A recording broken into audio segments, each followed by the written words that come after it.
ভালোবাসা বা প্রেমের উৎস আমাদের মন। আমাদের মন রূপ, রং, শরীর, ধর্ম কিছুই বিচার করে না। ভালোবাসার ক্ষেত্রে আমাদের মন স্বাধীন, কিন্তু মন স্বাধীন থাকলেও আমাদের চিন্তা ভাবনা বা আমরা কতটা স্বাধীন সেই প্রশ্ন থেকে যায় আজও। তবে সেই সব প্রশ্নের ঊর্ধ্বে গিয়ে দুটি মানুষের এক সহজ সরল প্রেমের গল্প নিয়ে পরিচালক কৌশিক গাঙ্গুলির নগর কীর্তন। আমাদের নগরে এলো নগর কীর্তন। ছবিটা তৈরি হয়েছিল 1.5 বছর আগে এবং তারপর 4-4টে জাতীয় পুরস্কার পায় ছবিটা। খুব আনন্দ পাই আমরা সবাই এবং মানুষের প্রচুর কৌতূহল রয়েছে। ছবিটা বিদেশে বহু মানুষ দেখেছেন, এখানকার মানে কলকাতার বাইরে বহু লোক দেখেছেন, যাদের ভালো লেগেছে ছবি ভীষণভাবে। এবং গোয়াতেও ছবি দেখানো হয়েছে। সব মিলেই আমরা খুব আগ্রহী যে নিজের শহরের লোক কীরকমভাবে দেখবে। এই শহর উষ্ণতার জন্য দেখে খুশি হয়েছিল।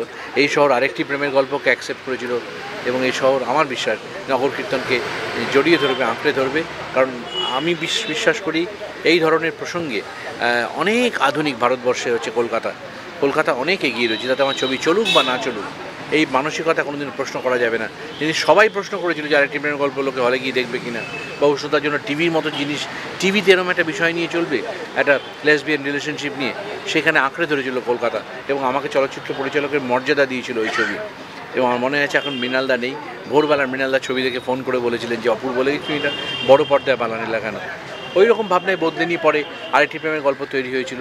আর সেগুলো সব ছেড়ে অন্যভাবে আসল জীবনে ঢুকে যখন নগর কীর্তন তৈরি হলো এবং আমাদের এই যারা ট্রান্সজেন্ডার রয়েছেন, যারা আমাদের বন্ধু এবং আমাদের সমাজেরই আমাদের অংশ, তাদেরকে যেভাবে মানুষ এতদিন দেখে এসছে সেই দৃষ্টিভঙ্গি বদলে যাবে। আমি বলে দিচ্ছি, এই ছবি দেখলে তাদের প্রতি ভালোবাসা, তাদের সহানুভূতির কোনো প্রয়োজন নেই। তাদের ভালোবাসা দরকার এবং সমান অধিকার দরকার। 377 এসছে, স্বাধীনভাবে ভালোবাসার অধিকার দিয়েছে, ঠিক সেই বছরই এই ছবি রিলিজ করছে। এর থেকে আনন্দের আর কিচ্ছু নেই। পরিচালক হিসেবে খুব সার্থক মনে হচ্ছে। This is beyond box office, beyond the economical success of the film.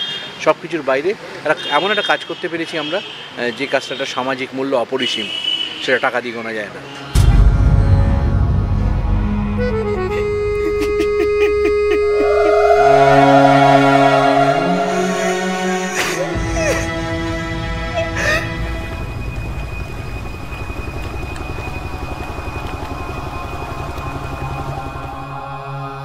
মধু আর পুটি এই নাম দুটো যতটাই সহজ, এই সমাজের কাছে তাদের প্রেম হয়তো ততটাও সহজ নয়। তাই ট্রেলারেই স্পষ্ট।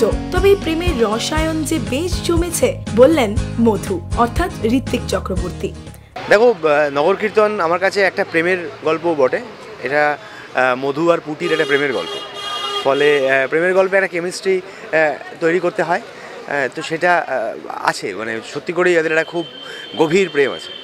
তো ফলে চিত্রনাট্যেই ছিল একটা কেমিস্ট্রি তৈরি হওয়ার মশলা এবং কেমিস্ট্রি তৈরি হয়েছে, তাই হয়তো এই গল্প হয়তো মধু ও পুটির, কিন্তু অনেকের মতে এই ছবি আসলে ঋদ্ধি সেনের। শুনে কি বললেন পুটি, অর্থাৎ ঋদ্ধি। সেটা মানে আমার মনে হয় সেটা আসলে ছবি কারুর হতে পারে না, মানে ছবিটা গল্পের আর কি। মানে সেখানে আমরা সবাই গল্পের দাস এবং সেখানে গল্পটা এত বড় একটা প্রোটাগনিস্ট। বিশেষ করে এই ছবিটার ক্ষেত্রে আমার মনে হয় যে ইতিমধ্যে যারা ছবিটা দেখেছেন তারা বলছেন যে এটা কৌশিক গাঙ্গুলি রাজ অব্দি শ্রেষ্ঠ ছবি।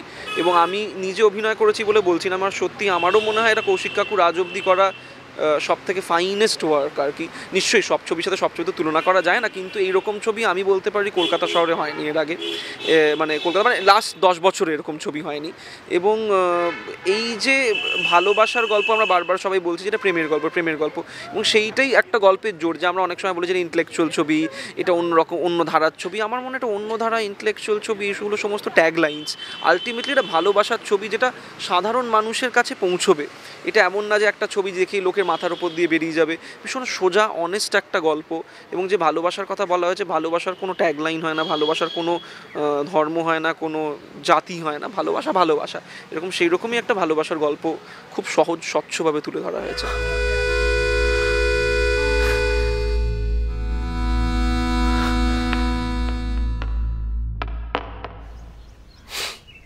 হাসলে হবে, খরচা আছে, মেয়ে হবি আর হেয়ামালিনী হয়ে যাবি।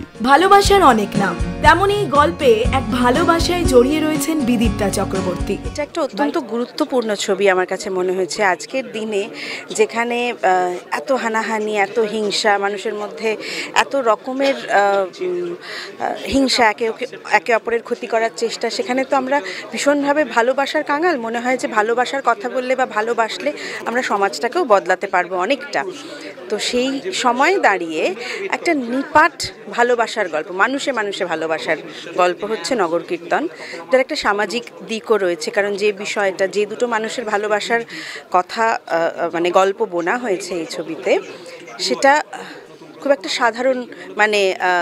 সাধারণ ব্যাপার নয় কিন্তু, হ্যাঁ, অন্যরকম একটা ভালোবাসার গল্প। কিন্তু সব কিছু ছাপিয়ে গেছে এই ছবির, মানে বলাই বাহুল্য কৌশিক গাঙ্গুলি, যার এত ছবি আমরা এত বছর ধরে দেখেছি। আমার তো কাজ করে এবং যেটুকু ছবিটা দেখতে পেয়েছি ডাবিংয়ের সময়, দেখে মনে হচ্ছে কৌশিকদার এটা বেস্ট ছবি। আর অবশ্যই বলবো আমার কো অ্যাক্টরদের কথা, ঋত্বিকের কথা। ঋত্বিক তো আমি ওর ভক্ত। আর ঋদ্ধির কথা বলবো, যে বাচ্চাটাকে আমি জন্মাতে দেখেছি, বড় হতে দেখেছি, সে আজকে কতটা সৎ এবং কতটা ডেডিকেটেড হলে তবে এই চরিত্রটা এইভাবে পোট্রে করা যায়, সেটা সত্যি মানে ওকে না দেখলে আমি বুঝতে পারতাম না। এবং শুটিং চলাকালীন কিন্তু প্রতি মুহূর্তে ওর সঙ্গে শট দিতে গিয়ে আমি কিন্তু প্রতি মুহূর্তে ওর থেকে শিখেছি, এটাও আমার কাছে একটা বড় পাওয়া।